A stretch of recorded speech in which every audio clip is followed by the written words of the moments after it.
Hello dear viewers, once again another video to inform people about even more damage that Games Workshop is currently doing to its own fanbase. And this time it's just straight up illegal, trust me, it gets really bad. On April 5th I found out that Games Workshop had issued a copyright strike against several of my 3D assets that are freely available to anyone on Sketchfab. So now, not only are my animations at risk of being copyright striked at any moment, my public 3D assets are as well. There's loads of assets removed from other creators as well, as I will cover in this video. Just to be clear about this, the 3D models that were taken down were not in any way suitable for 3D printing, so do not compete with Games Workshop miniature business in any way. It would be quite difficult and frankly pointless to try and convert these to 3D printable STLs, when there are much better files for that purpose out there already on different websites like Cult3D. Before we get into the legal stuff, I will first illustrate why striking down these kinds of 3D models is so extremely damaging to the community. When I finish a fan project, I share many of my 3D models on Sketchfab for free. These often have thousands of downloads, and it's been super cool to see other people use these in their own projects too. I've mostly seen them used for Warhammer game mods,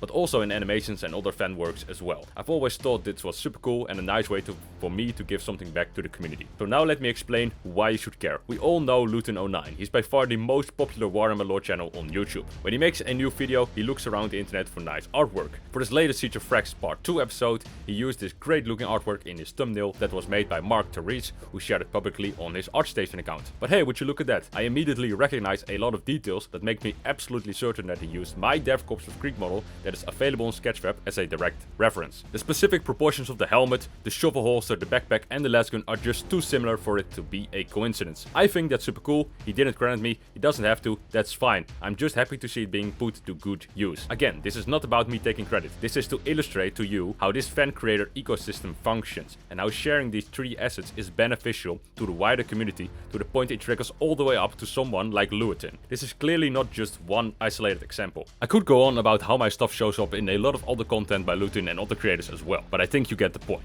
Like I said at the start of the video, it's not just my models that were taken down. A friend of mine named Cybeck, who is the creator of the Steel Covenant animation on YouTube, also had a total of 7 vehicles and characters assets removed. For full transparency, I will admit that I did have various donation links in the description of these items, and in Cybeck's case, there was a single link to his Ko-Fi page. However, I can prove that they also remove fan art when there's absolutely no monetization or other incentive involved. The new 4639 had all of his 3D assets copyright struck all the way back in February 2025. He is not a YouTuber, he does not make animations, he doesn't have any links for donations, Patreon or anything. By now you know I'm not just talking out of my ass, I've made extra sure to confirm this is from the direct source, because if it's true, then that means Games Workshop will strike at unmonetized fan art. And yes, it is absolutely true of course. And we don't even know how many other people had their fan art removed as well, because without videos like these, nobody would ever know about it. In my opinion, things are really fucking bad right now. Much worse than most people think. What's going on now is actually more ruthless than what was happening during the Warhammer Plus debacle. Back then, we sort of assumed that they only went after monetized fan animations.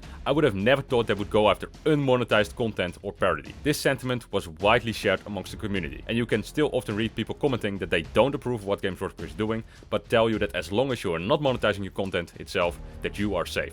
Unfortunately, this is wrong. I can irrefutably prove that it is wrong. This is not even about fan animations anymore. The implications of that are really bad for the entire Warhammer community. Let's take a look at Games Workshop's own intellectual property guidelines as can be found on their website. I know technically this doesn't really apply to fan animations, or these are in their zero tolerance category, but the 3D models are not in the zero tolerance category, so it makes sense that their fan artwork policies should apply to them as usual. Here it goes. Individuals may create their own artwork, drawings and designs based on our characters and settings, but these must 1. Not include artwork or imagery copied from any official Games Workshop material. 2. Be non-commercial, with no money being received or paid. This includes all forms of fundraising activity and generation of any advertising revenue.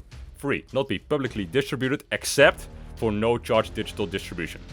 4. Make it clear that they are unofficial without using any Games Workshop logos. 5. Not be prejudicial to the goodwill, reputation or integrity of Games Workshop or its intellectual property. These models were not ripped game assets, scans or anything else directly copied from a Games Workshop product.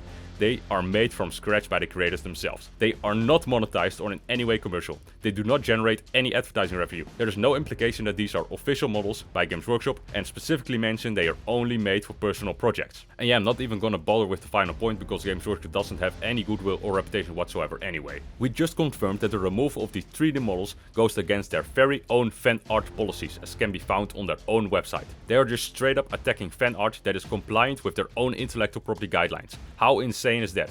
So what is the next step? Attacking lore videos? Despite what many people like to believe, these are not safe anymore, and perhaps they've never been safe. Most lore YouTubers have always used tons of official artwork in their videos and thumbnails, and are heavily monetized. They have Patreons, they have ad revenue, so from the perspective of Games Workshop's own policies, they are even more infringing on their IP than these 3D models were. Warhammer Plus has been making their own lore content, so it's direct competition. Don't be surprised when lore channels will be attacked next. Seriously, people need to wake up to the fact that Games Workshop is on a second wave of attack against fan creators. We thought that they had learned their lesson 4 years ago, but they have not, and this is only going to get much worse. Think about it. After all this shit they pulled with Warhammer Plus, there was a massive boycott. To this very day, 4 years later, you can still find people making comments that they will never ever again buy another Games Workshop product because of what they did. And what did Games Workshop do? They laid low for a little bit until they hoped we all forgot about it and started destroying the community from the bottom up by going after small content creators in the hopes that we would not notice. They literally don't care about any boycott. Their stock prices have recovered and are higher than ever before. They probably think it's all worth it. From their perspective, if they lose every single Warhammer fan right now, that wouldn't even be a bad thing. They are trying to get rid of all the old lore and all the old fans. They want to get rid of all competition, then reform and sanitize the franchise and become mainstream, because that will earn them back everything and more.